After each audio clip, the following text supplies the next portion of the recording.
Dear students, हमारा आज का टॉपिक है न्यूक्लियोटाइड्स। देखो, न्यूक्लियोटाइड्स जो हैं, these are the monomers of nucleic acids. हम ये जानते हैं कि हमारे सेल्स के अंदर दो तरह के न्यूक्लिक एसिड्स होते हैं। One is DNA and the other one is RNA.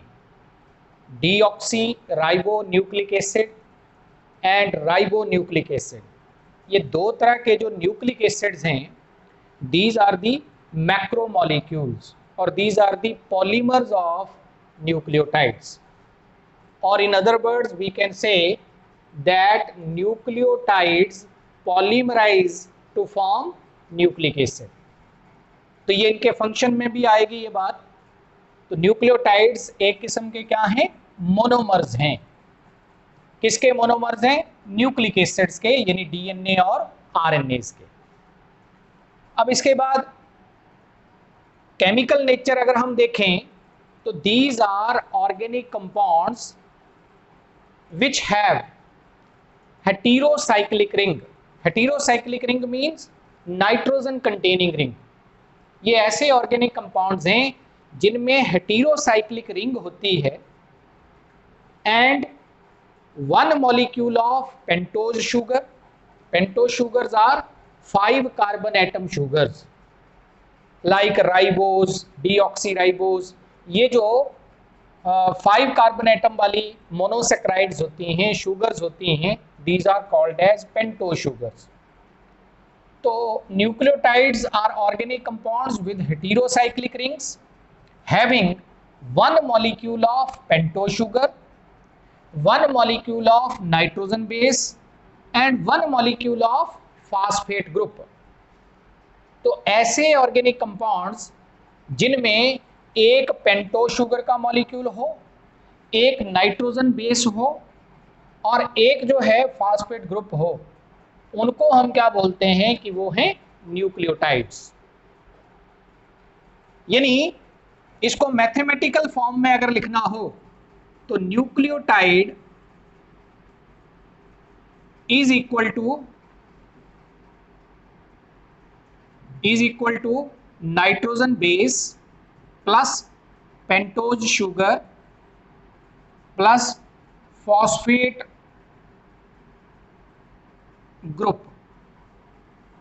ये तीन चीजें जब इकट्ठी हो जाएं तो उससे बनने वाले कंपाउंड को, ऑर्गेनिक कंपाउंड को हम क्या बोलते हैं कि ये एक न्यूक्लियोटाइड है।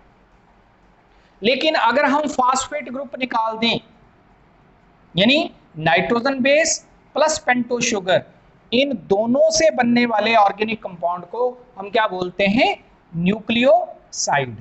That is called as nucleoside. Nucleotide तो इन तीन चीजों का कॉम्बिनेशन है, whereas nucleoside is equal to nucleotide minus pentose sugar. यानी पेंटोज शुगर अगर हम न्यूक्लियोटाइड में से अगर निकाल दें तो हमारे पास जो ये कंपाउंड आ जाएगा, सॉरी पेंटोज शुगर नहीं, फास्फेट ग्रुप अगर हम निकाल दें तो ये जो कंपाउंड आएगा वो आ जाएगा हमारे पास न्यूक्लियोसाइड माइनस फॉस्फेट ग्रुप। तो मैंने क्या बोला था कि ये दो चीजें, nitrogen base plus pentose sugar, ये दोनों का कॉम्बिनेशन है तो वो न्यूक्लियोसाइड है। लेकिन साथ में अगर फास्फेट ग्रुप भी जुड़ गया तो वो न्यूक्लियोटाइड बन गया। So nucleoside is equal to nucleotide minus phosphate group. Next आते हैं कि एक न्यूक्लियोटाइड, इसका मतलब क्या है कि ये कॉम्बिनेशन है, ऐसा ऑर्गेनिक कंपाउंड है जो कॉम्बिनेशन है 3 डिफरेंट सब्सटेंसेस का, one molecule of nitrogen base, one molecule of pentose sugar and one molecule of phosphate group. ये तीन चीजें जब इकट्ठी होती हैं तो बनता है न्यूक्लियोटाइड। अब इन तीनों के बारे में पहले बात करते हैं कि what is nitrogen base, what is pentose sugar, what is phosphate group. तो ये चीज अगर हम बात करते हैं तो पेंटोज शुगर में 5 carbon atom sugar, 5 carbon atom sugars are known as pentose sugars. और न्यूक्लियोटाइड्स की फॉर्मेशन में 2 डिफरेंट टाइप्स की पेंटोज शुगर जो हैं वो इन्वॉल्व होती हैं। इसमें number 1 ribose sugar and number 2 deoxyribose sugar. Ribose sugar का मॉलिक्यूलर फार्मूला होता है C5H10O5, C5H10O5। और इसका स्ट्रक्चरल फार्मूला अगर हम देखें तो रिंग फॉर्म में ये इस तरह का स्ट्रक्चर इसका होता है, जिसमें ये रिंग फ्यूरानोज रिंग है, पेंटागनल रिंग है, जिसमें कि ये first carbon atom, second carbon atom, third carbon atom, fourth यहां पे होगा और ये फिफ्थ रिंग के बाहर। इसमें अगर हम देखें तो फर्स्ट कार्बन एटम के साथ hydrogen plane of the ring के ऊपर and OH plane of the ring के नीचे। फिर ऐसे ही सेकंड पोजीशन के साथ HOH, थर्ड पोजीशन के साथ OHH, फोर्थ पोजीशन के साथ hydrogen plane of the ring के नीचे और ऊपर क्या आ गया CH2OH। अब ये जो है इसमें देखेंगे तो कार्बन एटम कितने हो गए 1 2 3 4 और 5 carbon atom. Hydrogen atom 1 + 2 3 4 5 6 7 8 9 and 10 यानी H10।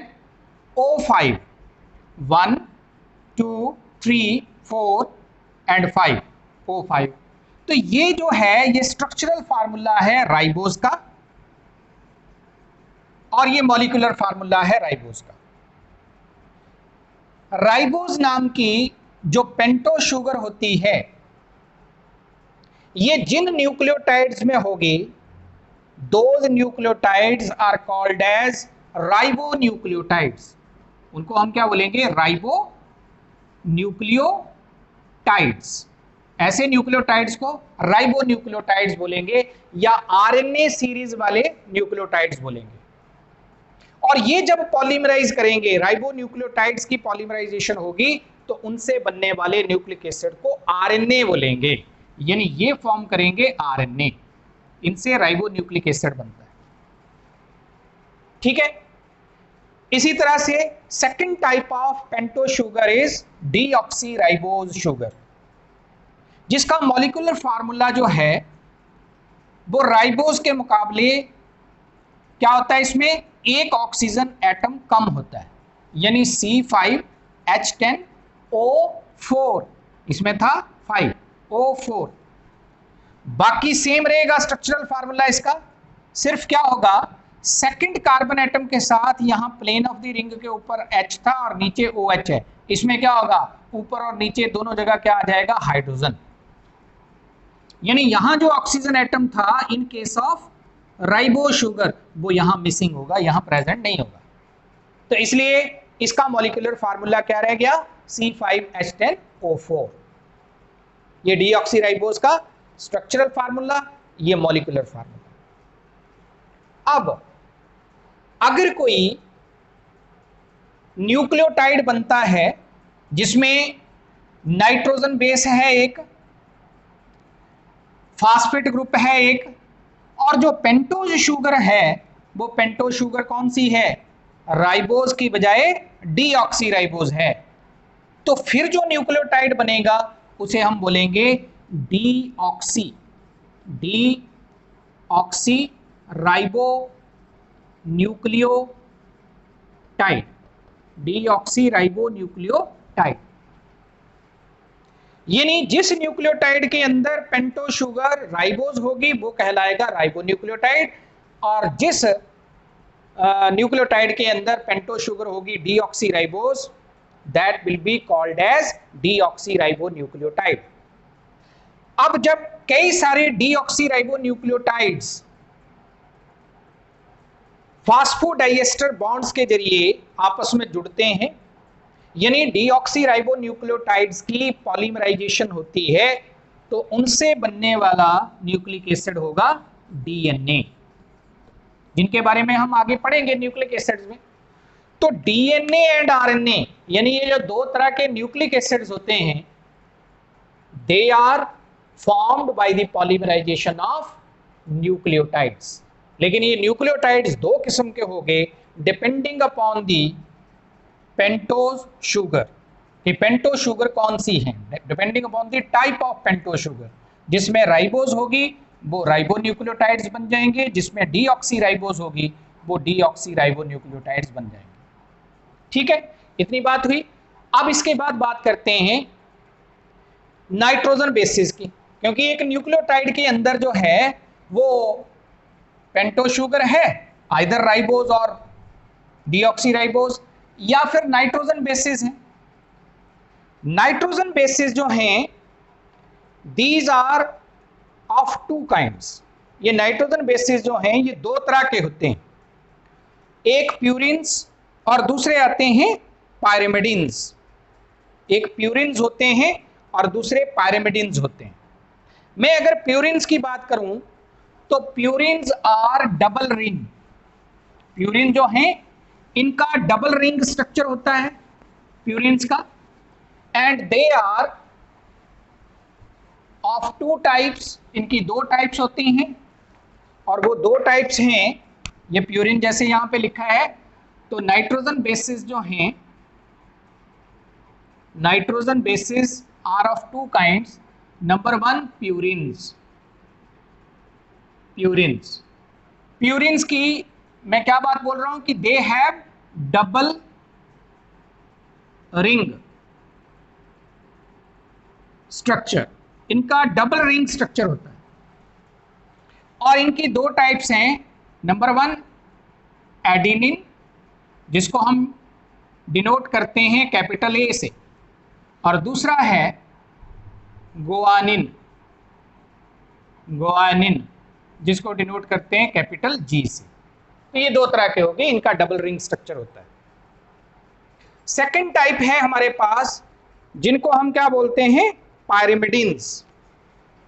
पायरिमिडिन्स सेकंड टाइप हमारे पास आ जाएगी पायरिमिडिन्स। पायरिमिडिन्स जो हैं ये ऐसे नाइट्रोजन बेसिस हैं जिनका सिंगल रिंग स्ट्रक्चर होता है। पायरिमिडिन इनका कैसा है, single ring structure. Single ring structure, ठीक है। अब इनकी आगे तीन टाइप्स हैं। कौन कौन सी? एक तो है साइटोसिन। साइटोसिन जिसको डिनोट करते हैं कैपिटल सी से। सेकेंड इज थायामिन जिसको डिनोट करते हैं कैपिटल टी से। And third one is uracil जिसको डिनोट करते हैं कैपिटल यू से। ठीक है, ये जो एडेनिन एंड गुआनिन दो प्यूरिन्स हैं, ये आरएनए के न्यूक्लियोटाइड्स यानी राइबो न्यूक्लियोटाइड्स में भी प्रेजेंट होते हैं और डीऑक्सी राइबो न्यूक्लियोटाइड्स में भी प्रेजेंट होते हैं। एडेनिन और गुआनिन दोनों ही आरएनए और डीएनए के जो है न्यूक्लियोटाइड्स के अंदर प्रेजेंट होते हैं। ऐसे ही पायरिमिडिन्स में अगर देखें तो जो साइटोसिन नाम का पायरिमिडिन है, it is also present in ribonucleotides and in deoxyribonucleotides. But in case of thiamine and uracil, ये दोनों जो हैं ये राइबो और डीऑक्सीराइबोन्यूक्लियोटाइड्स के अंदर प्रेजेंट नहीं होते। Thiamine is present only in deoxyribonucleotides, यानी यहां मैं लिख सकता हूं कि ये डीएनए के न्यूक्लियोटाइड्स में ही होता है। और यूरेसिल जो है ये प्रेजेंट होता है only in case of ribonucleotides, यानी आरएनए के न्यूक्लियोटाइड्स में ये प्रेजेंट होता है। जबकि साइटोसिन डीएनए एंड आरएनए दोनों में है। ऐसे ही ये भी डीएनए एंड आरएनए इन दोनों में है। ऐसे ही ये इन दोनों में है, ये भी जो है तीसरा मैंने साइटोसिन बोला तो ये दोनों में है। But thiamine is present only in case of deoxyribonucleotides whereas uracil is present only in case of ribonucleotides. यानी ये डीएनए में नहीं है, ये आरएनए में नहीं है. तो ये इन दो के बारे में हमें क्लियर होना चाहिए. नेक्स्ट है, और इनका सिंगल रिंग स्ट्रक्चर होता है पायरिमिडिन जो होते हैं. अब है कि एक एग्जांपल देके आपको मैं बताता हूं. जैसे ये देखें, मान लो मेरे पास, ये मैं यहां लिख लेता हूं एडिनिन. एडिनिन ये क्या है? एक ये नाइट्रोजन बेस है. ठीक है. अगर इसके साथ पेंटोज शुगर जुड़ जाए, यानी adenine nitrogen base, adenine plus pento sugar, मान लो मैं यहां राइबोज शुगर ले लेता हूं, राइबोज शुगर. तो ये nitrogen base plus pento sugar, इन दोनों का जब मिक्सचर हमारे पास आ गया तो इसको हम नाम क्या देंगे? It is called as nucleoside. ये न्यूक्लियोसाइड बन गया. अब इसके साथ अगर फास्फेट ग्रुप भी जुड़ जाए, जैसे ये एक चीज आ गई, ये दूसरी चीज आ गई, अब मैं तीसरी चीज की बात कर रहा हूं, adenine. Adenine plus ribose sugar and plus phosphate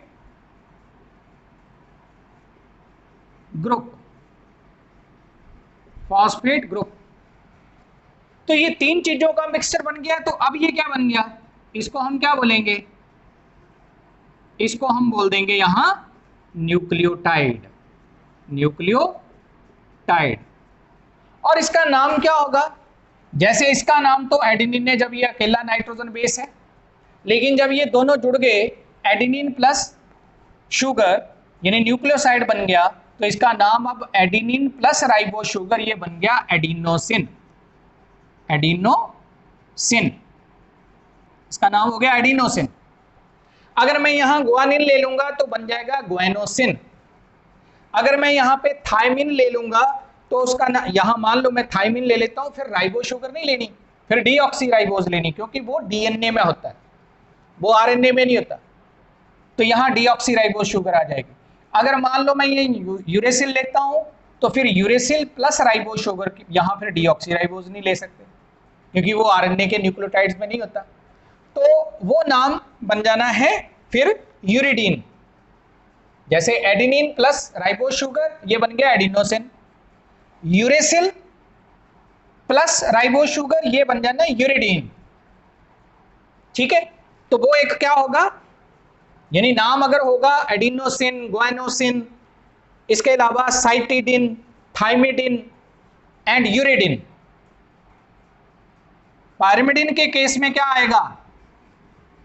last में स्फिक्स डिन, यानी थाइमिडिन, यूरिडिन.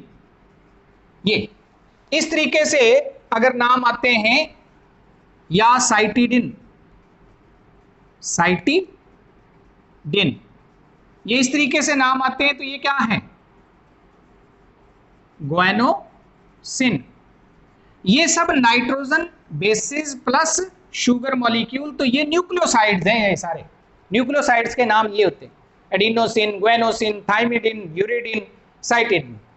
लेकिन अगर इन सबके साथ फास्फेट का एक एक मॉलिक्यूल लग गया, एक एक ग्रुप फास्फेट जुड़ गया साथ में, तो अब ये क्या बन जाएगा? यानी प्लस फास्फेट हो गया, तो ये बन गया adenosine monophosphate, guanosine monophosphate, thymidine monophosphate, uridine monophosphate, cytidine monophosphate. तो इस केस में ये क्या बन जाएगा? एडिनोसिन, एडिनोसिन मोनो, क्योंकि एक लगा ना फास्फेट ग्रुप, मोनोफॉस्फेट. ठीक है. Adenosine monophosphate. तो एडिनोसिन मोनोफॉस्फेट अगर लिखा हो तो वो एक न्यूक्लियोटाइड है, एडिनोसिन अकेला लिखा हो तो वो एक न्यूक्लियोसाइड है, और एडिनिन अकेला लिखा हो तो वो एक नाइट्रोजन बेस है।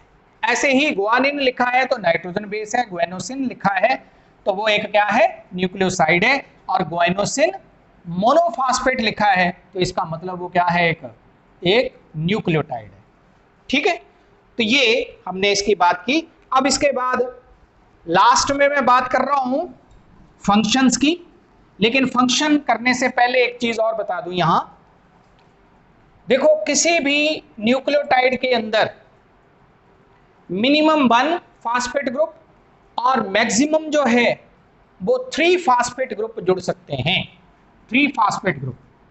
जैसे ये देखें, एडिनिन, ये मान लो एक नाइट्रोजन बेस है जैसे एडिनिन, इसके साथ जुड़ गया शुगर का मॉलिक्यूल, ये पेंटोज शुगर, और इसके साथ एक फास्फेट ग्रुप जुड़ा तो ये बना मोनोफॉस्फेट। अगर एक और जुड़ जाए तो मैं बॉन्ड बना रहा हूं ऐसे, एस शेप्ड बॉन्ड ऐसे, तो अब 2 फास्फेट हो गए ना, तो ये बन गया एडिनोसिन डाइफॉस्फेट। अगर एक और जुड़ जाए ऐसे ही तो ये बन गया एडिनोसिन ट्राइफॉस्फेट, एडिनोसिन ट्राइफॉस्फेट, जिसको शॉर्ट फॉर्म में क्या बोलते हैं हम, एटीपी, एडिनोसिन ट्राइफॉस्फेट। अगर मैं यहां बदल दूं, एडिनिन के बजाय क्या ले लूं, ग्वानिन, तो ये बन गया ग्वेनोसिन ट्राइफॉस्फेट, यानी ये बन जाएगा फिर जीटीपी, ग्वेनोसिन ट्राइफॉस्फेट। अगर यहां टी लिख दूं तो ये बन जाएगा थाइमेडिन ट्राइफॉस्फेट। इस तरीके से मैक्सिमम जो है किसी न्यूक्लियोटाइड के अंदर 3 फास्फेट ग्रुप जुड़ सकते हैं, मिनिमम 1 मैक्सिमम 3, और सेकंड और थर्ड यानी ये वाला बॉन्ड, ये, और फर्स्ट और सेकंड के बीच में ये जो एस शेप्ड बॉन्ड्स होते हैं, इनको हम बोलते हैं, ये जो बॉन्ड्स हैं high energy bonds, high energy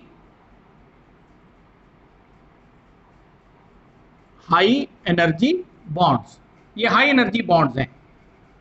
ये जब टूटते हैं तो लॉट ऑफ एनर्जी रिलीज होती है, और ये एनर्जी जो है वो वेरियस मेटाबॉलिक रिएक्शंस के अंदर यूटिलाइज होती है।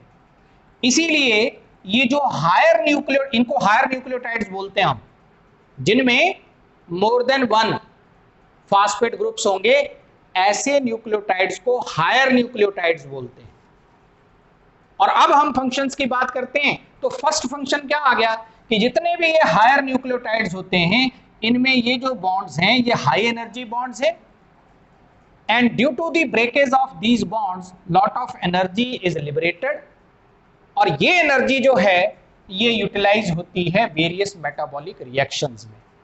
तो ये जो हायर न्यूक्लियोटाइड्स हैं, एटीपी, जीटीपी, सीटीपी, ये एनर्जी करेंसी के तौर पे काम करते हैं, ये एनर्जी प्रोवाइड करने का काम करते हैं। एक फंक्शन तो ये हो गया। दूसरा फंक्शन जो था वो जो मैंने पहले बात बोली थी, monomers. Nucleotides act as monomers of nucleic acids. Nucleic acid यानी डीएनए और आरएनए के लिए ये मोनोमर्स हैं। हायर न्यूक्लियोटाइड्स, जैसा मैंने बोला, हायर न्यूक्लियोटाइड्स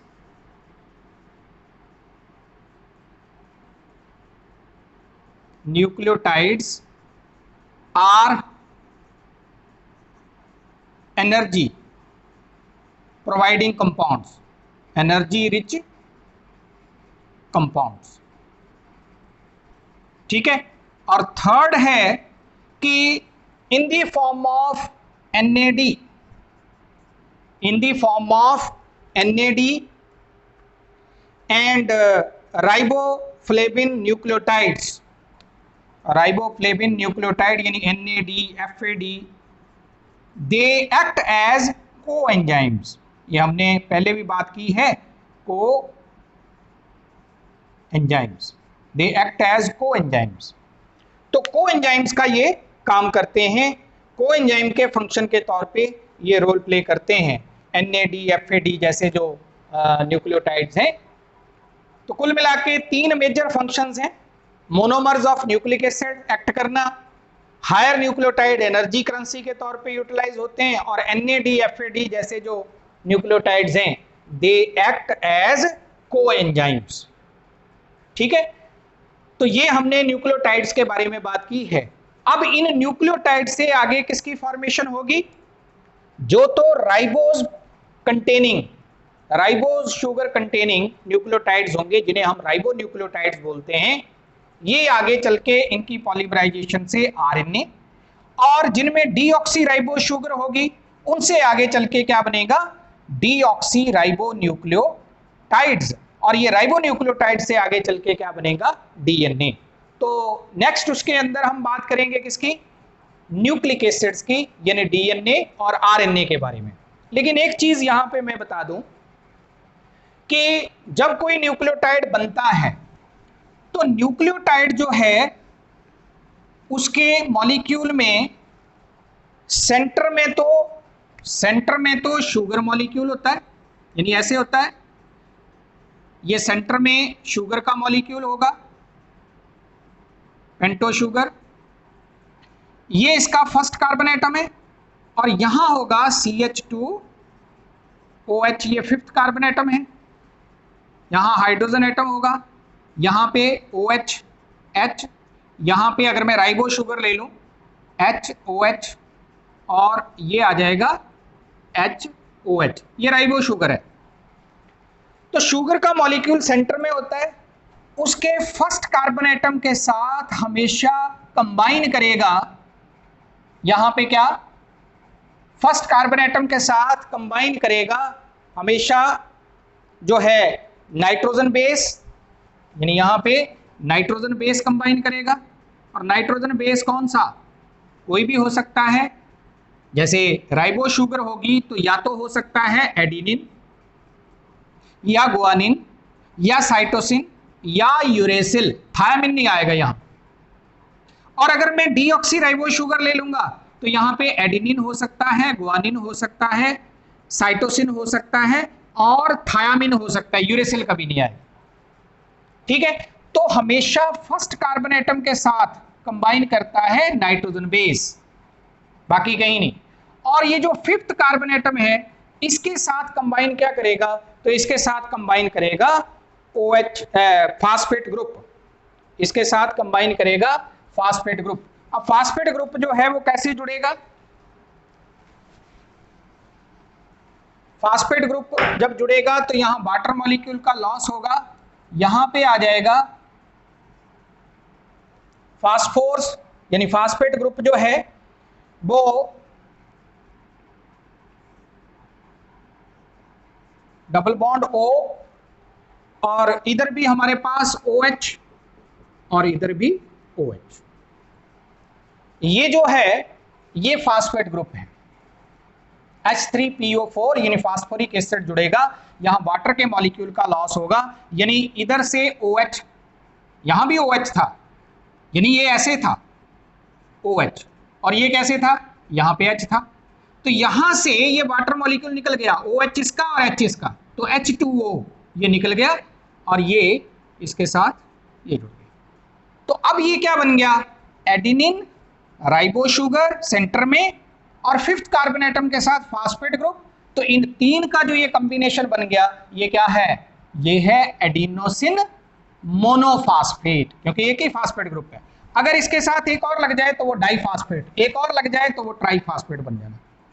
तो ये बन गया एडिनोसिन मोनोफास्फेट। ठीक है, जितने भी राइबोज सीरीज के न्यूक्लियोटाइड होते हैं, यानी RNA वाले न्यूक्लियोटाइड्स होते हैं, उनको हम ऐसे लिखते हैं, जैसे ये बन गया AMP, एडिनोसिन मोनोफास्फेट। अगर मान लो मैं यहां पे ले लूं शुगर डीऑक्सीराइबोज, ये डीऑक्सीराइबोज मैंने ले ली, तो अब ये DNA वाला न्यूक्लियोटाइड है, यानी डीऑक्सीराइबो न्यूक्लियोटाइड है, यानी तब इसको डिफरेंशिएट करने के लिए हम इसके आगे क्या लिख देंगे? DEAMP, यानी कि ये डीऑक्सीराइबो न्यूक्लियोटाइड है, ये राइबो न्यूक्लियोटाइड नहीं। अगर यहाँ राइबोज शुगर है तो फिर ये कुछ लिखने की जरूरत नहीं, फिर वो अंडरस्टूड है कि ये क्या है, AMP है, एडिनोसिन मोनोफॉस्फेट, यानी इसमें राइबोज शुगर। तो ये चीज का ध्यान रखें, ये जब ऐसे जो है लार्ज नंबर ऑफ न्यूक्लियोटाइड जो हैं वो आपस में पॉलीमराइज करते हैं, तो फिर उनसे बनने वाले कंपाउंड्स को, जो कि मैक्रो मॉलिक्यूल्स होंगे, पॉलीमर्स होंगे, उनको हम बोलते हैं न्यूक्लिक एसिड। तो नेक्स्ट उसके अंदर हम लेक्चर के अंदर बात करेंगे न्यूक्लिक एसिड्स की। Thank you very much.